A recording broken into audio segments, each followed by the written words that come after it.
नमस्कार। प्रादेशिक समाचार के साथ मैं पूजा तामांग।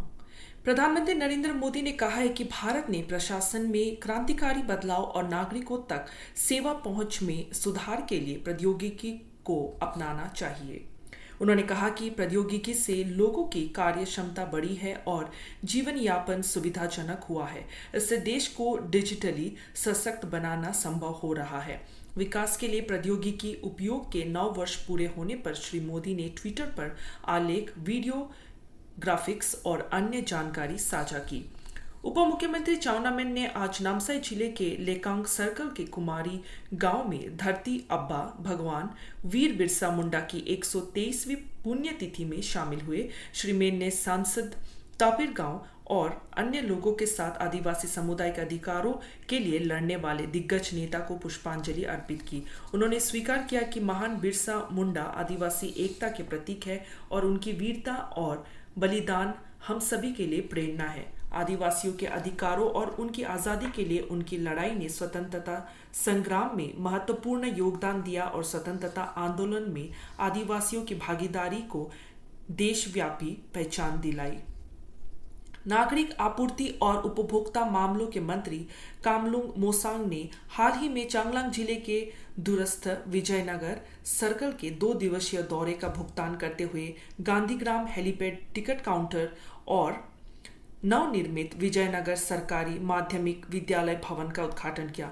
मोसांग ने एक बयान में कहा कि विजयनगर सर्कल के लिए इन दोनों संपत्तियों की बहुत ज़रूरत थी, क्योंकि गांधीग्राम में हेलीकॉप्टर की लैंडिंग पिछले साल शुरू हुई थी और पुराना सरकारी माध्यमिक विद्यालय एक अस्थायी इमारत में चल रहा था, क्योंकि पुरानी इमारत आग दुर्घटना में खो गई थी। उन्होंने यह भी कहा कि नया स्कूल भवन ऐसे समय में आया है जब इस वर्ष की बोर्ड परीक्षा में 10वीं कक्षा के सभी छात्र उत्तीर्ण हुए हैं।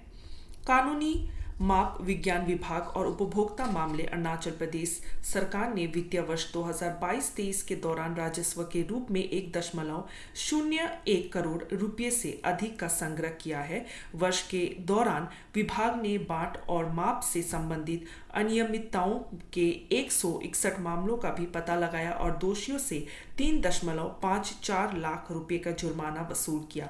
कानूनी माप विज्ञान और उपभोक्ता मामलों के सचिव ओपाकांव और नियंत्रक होक्तुम ओरिक की उपस्थिति में पिछले मंगलवार को यहां आयोजित विभाग की 1 दिवसीय समीक्षा सह समन्वय बैठक में इन आंकड़ों का खुलासा हुआ।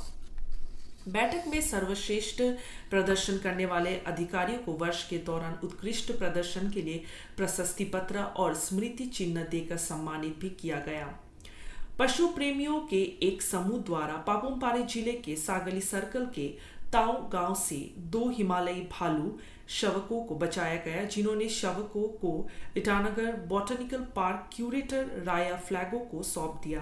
3 महीने के शवकों को बाद में पके केसांग जिले के पके टाइगर रिजर्व सिजुसा में भालू पुनर्वास और संरक्षण केंद्र में आगे के पुनर्वास के लिए भारतीय वन्यजीव ट्रस्ट को सौंप दिया गया। इस बीच कामले जेडपीसी बीरी शांति नीडो और एक ताई ताजिक ने पोमा क्षेत्र से एक शिशु पूर्वी ग्रे गिलहरी को बचाया और इसे पर्यावरण और वन मंत्री मामा नातुंग की उपस्थिति में फ्लैगो को सौंप दिया। इंटरनेशनल योगा डे के उपलक्ष्य में असम राइफल्स ने गुरुवार को हर आंगन योगा पहल के तहत चांगलांग जिले के मनमाओ गांव में स्थानीय लोगों को शामिल करते हुए एक योगा सत्र का आयोजन किया। यह कार्यक्रम जन जागरूकता पैदा करने और स्थानीय आबादी को योगा के महत्व के बारे में शिक्षित करने के लिए आयोजित किया गया था, जो किसी को शारीरिक और मानसिक रूप से फिट रखने में मदद करता है। इस कार्यक्रम में कुल 27 युवाओं, महिलाओं, बच्चों और गांव के बुजुर्गों ने भाग लिया। सत्र के बाद एक व्याख्यान आयोजित किया गया कि कैसे योगा शरीर की जागरूकता, शक्ति, लचीलापन और शरीर और मन की थकान से लड़ने में मदद करता है। अरुणाचल प्रदेश अगले 9 से 14 जुलाई तक ईटानगर के पास डॉन बॉस्को कॉलेज जुलांग में 5वीं junior boys national boxing championship 2023 की मेजबानी करने के लिए तैयार है। बॉक्सिंग फेडरेशन ऑफ इंडिया के महासचिव हेमंत कुमार कलिता ने गुरुवार को संवाददाताओं को बताया कि 13 भार वर्ग में होने वाली चैंपियनशिप में देश भर से 350 से अधिक मुक्केबाजों के भाग लेने की उम्मीद है। इसी के साथ ही समाचार बुलेटिन समाप्त हुआ। नमस्कार।